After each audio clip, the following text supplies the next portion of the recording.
최근 암 치료를 위해 일본으로 가는 분들을 주변에서 종종 보셨을 겁니다. 한국의 암 환자들이 일본으로 치료를 받으러 가는 이유는 주로 일본의 최첨단 치료법과 보다 다양한 치료 옵션 때문인데요. 여기에는 다음과 같은 주요 이유가 있습니다. 첫 번째는 면역 치료입니다.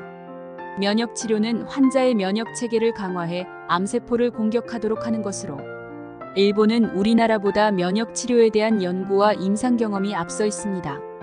한국에서는 아직 승인되지 않거나 접근하기 어려운 고급 면역 치료 옵션들이 일본에서는 가능한 경우가 많고, 새로운 치료법에 대한 임상 연구도 활발하게 진행되고 있습니다. 대표적으로 환자의 면역세포를 추출한 다음 실험실에서 면역세포를 활성화시키고 숫자도 증식시켜 환자 몸에 다시 주입해 암세포를 공격하게 하는 면역세포 치료법이 있습니다. 예를 들어 활성화 NK 세포 치료는 환자의 자연살의 세포를 추출한 다음 체외에서 배양에 활성화시킨 후 다시 체내에 주입하여 암세포를 공격하도록 하는 치료법입니다. 수지상세포 백신요법은 환자의 면역세포 중 하나인 수지상세포를 이용해 암세포를 인식할 수 있는 백신을 만들어 환자 몸에 주입하고 특정 종양을 표적으로 삼아 공격하도록 유도하는 방식입니다.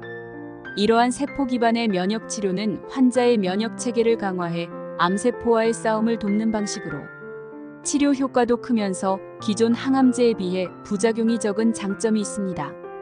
두 번째로 중입자 치료입니다. 중입자 치료는 고에너지 탄소 이온을 사용하여 암세포를 정밀하게 타격하는 방사선 치료의 일종으로 기존의 방사선 치료와 달리 주변 정상 조직에 대한 손상을 최소화하면서 암세포에만 강력한 방사선 에너지를 전달해 파괴하는 치료 방법입니다. 일본은 세계 최초로 중입자 치료를 시작해 현재 중입자 치료 분야의 세계적인 선두주자로 전 세계에서 가장 많은 중입자 치료 시설을 갖추고 있습니다. 이제 막 중입자 치료기가 도입되고 상용화되기 시작한 우리나라보다 임상 경험이 더 많고 치료센터도 많아 치료의 접근성이 높은 장점이 있습니다. 세 번째로 항암제의 허가 범위와 신약 사용의 속도 차이입니다. 일본은 새로운 항암제를 비교적 빠르게 도입하고 허가하는 편입니다. 암 환자들에게 다양한 치료 옵션을 제공하는 데 중점을 두기에 미국이나 유럽에서 새로 승인된 최신 항암제가 일본에서는 빠르게 사용 가능한 반면 우리나라는 안정성에 중점을 두다 보니 제약 승인 절차가 상대적으로 보수적이고 제한된 경우가 많습니다. 또한 일본에서는 임상시험을 적극적으로 시행하여 다양한 항암제의 적응증을 확대하는 경향이 있습니다.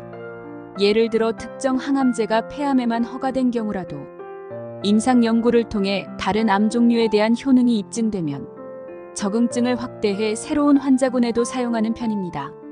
게다가 암 연구에 대한 투자도 많아 활발한 임상 실험을 통해 항암제의 적용 범위 확장이 빠른 편입니다. 그러나 한국에서는 일본에 비해 안정성 확인에 시간이 걸리는 경우가 많고 특히 보험 적용을 받기 위해서는 오랜 시간 심사를 거치기 때문에 일본에 비해 신약 사용에 시간이 좀 더 걸리는 편입니다.